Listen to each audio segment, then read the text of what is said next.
conversation we are going to be having with representatives from PrideTT.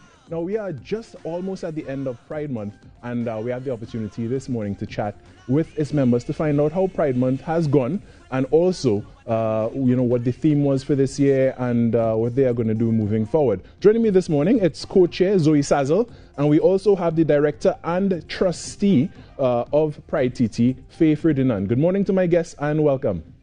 Good morning. Thank you for joining us this morning, and happy Pride Month. Yes, thank you so much. Thank you so much. Thank you very much. Now let's jump right into the conversation because we don't have so much time. So first off, what's the theme for 2021, PrideTT 2021? The theme for this year is #power. Right, so it's a play on the word power, but we are re-emphasizing the her in power, as an ode, as a tribute to our women and femmes who have come before in the movement, in the acknowledgement that Pride started off as a protest, not a party.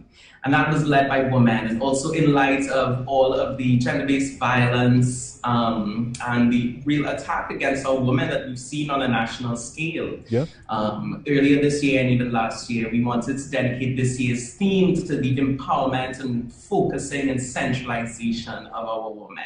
So #power. Definitely. And let's hone in on that topic of gender-based violence. We'll speak about the women first, but we'll also speak on gender-based violence on the other genders within the LGBTQIA+ community.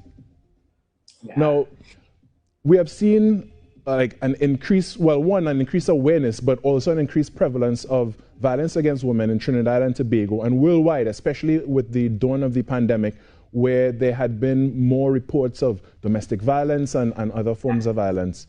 Where does Pride stand as it pertains to that and raising more awareness?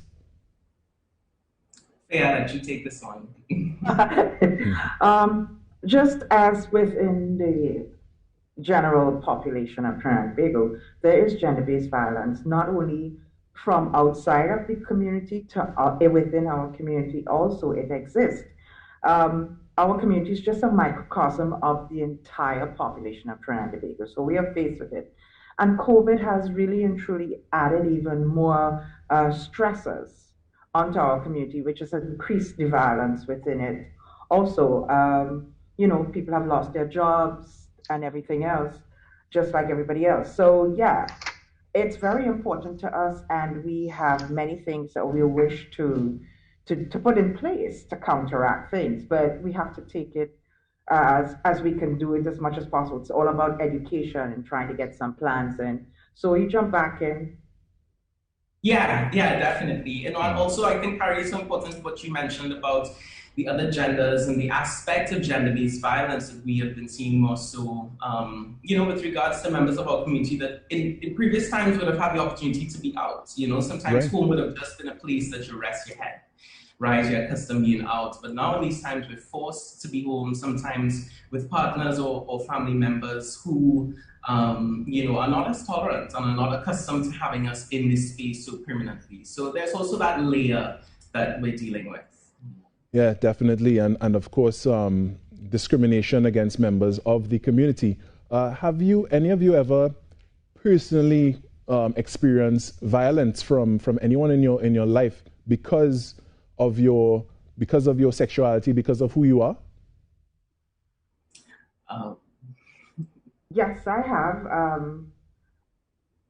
When I first came out, I was discovering myself. My parents had a very difficult time with it, and for a short space in time, I was thrown out of my home. Apart from that, I used to work on Independence Square, and I had to traverse Port of Spain from the location where the taxi would drop you off to get into the office. And there was this particular gentleman who harassed me for 3 weeks and telling me things like he knows who I am and what I am and those type of things. And he would follow me no matter wherever I changed my route. He knew where I worked, so he would be within that vicinity, and he specifically would follow me and say all sorts of nasty things against me. I'm also a person who has been sexually molested as a child, and that is prevalent in our community also. I'm really sorry to hear that you had that experience, and I'm really sorry that, you know, it is still too prevalent here in Trinidad and Tobago that you are treated as less. You're not treated as any person should be treated. And I'm also sorry that there isn't more in place right now for protection of people in the LGBTQIA plus community. Well, Carrie, I think that's a great point, and I so appreciate your sentiments. And within the community, there's so many stories of not just violence but discrimination. Yep.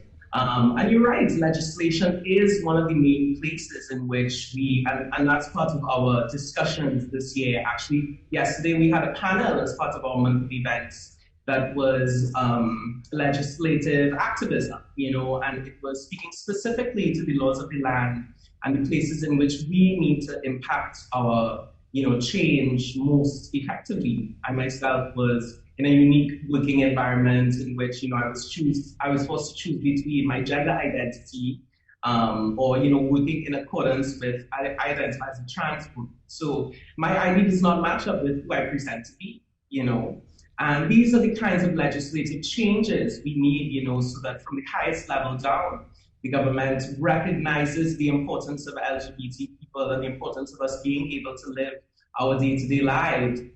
Well, let's dial back a little bit, Zoe. When it comes to the legislation and education, especially, do you not think we should start from schools? Because I mean, I when I went to secondary school, it was commonplace. I went to an all-boys secondary school. It was commonplace for those who seemed different from the norm, and I put that in inverted commas, to be ridiculed and to be treated differently because of who they are and how they express themselves.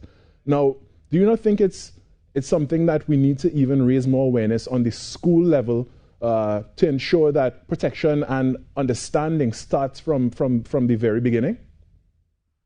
Yeah, definitely. Especially sensitization, awareness. Uniquely now in this time, this day and age, the youth, the young people, as we call them, Gen Z, Gen X, I don't know which generation, but they have access to YouTube and American media, which thereby comes and such an increased awareness and sensitization. But we have found, that it's so important, even just to make awareness in our own context, our own local expressions of who we are, how our community exists locally. And you're right, conversations and education should begin even from the secondary school level. Yeah, because I mean, what is ingrained from a young age, it persists into adulthood unless that adult takes it upon themselves to become more educated and to change the way in which they were taught to think. So I think, on so many levels, it needs to be tackled. Just as with gender-based violence, it needs to be tackled on every level to ensure that we get to the place that we need to be, and not just in these archaic times and in the archaic way of thinking. Before we go, I just want to ask about, is there anything being done online for the hashtag Power movement and the theme for this year that people can participate in, be educated about? Yeah, definitely. Faye, let me let you take this one. No, I was just about to say, you had said that we're almost at the end of Pride, but we actually have something like 3 more weeks. Yeah. Okay. So, Yeah, we're going all the way to the end of July. All right, so more time for more education and more awareness. Yeah. Actually, and more community. Tonight we have Allies and Activism, where we're going to discuss what we expect of allies and what role they could play within the movement. And our allies are not just our family and those people that care about us, are people who basically think that everybody should be living equally, have respect, and end discrimination across the board. So we invite everybody to join and look at our social media pages. And come on, let's have your say. Let's hear your voices. Yeah, we have a series of broadcasts for the next 2 weeks, for the end of this week, all throughout next week, from Women Who Love Women to trans women at large. We have an interreligious service. So every night, if you check out our Facebook page at PrideTT, we have a live broadcast. It's on Facebook, YouTube, And one of the final events that we also want to let everyone know and let our community members know we're having is a vaccinate. So we are joining with the public health officials, and we are having a batch of vaccines for our community so that our community members could access this crucial health care in peace and in comfort, and also so that we can do our part to contributing to the global return to the new, whatever the new normal is, the double jab. Right? and Carrie, one thing that we can't fail to mention is Generation Gap, where we've partnered with Scotiabank. And we're starting this new program where we're going to give young LGBT folks the tools and knowledge and skills to reach their potential, because there's so much negativity upon them. A lot of people do not allow themselves the freedom to shine, to build the dream of the life that they see or they envision for themselves, because things are so hard. So we're kicking things off again with our 4th installation of the Next Generation Gap, where we have an all-women panel. We will discuss what their experience is like and what kind of knowledge they can impart to younger ones. And we have younger ones coming in and asking the questions. But in the 10-month program that we'll have with Scotiabank, we're going to take it piece by piece and give them so many things. You know, we're going to cover things like living your truth and finding empowerment, character development, problem solving, self-care, and mental health. And that is so very important in this day and age right now. We all need it. Professional development, financial literacy, and management, which is so very important, because it's not just about your youth. It's about planning for your future, for retirement and so forth. Even though a lot of young folks may not think about that then, it's important to start that early. So that's very important for us.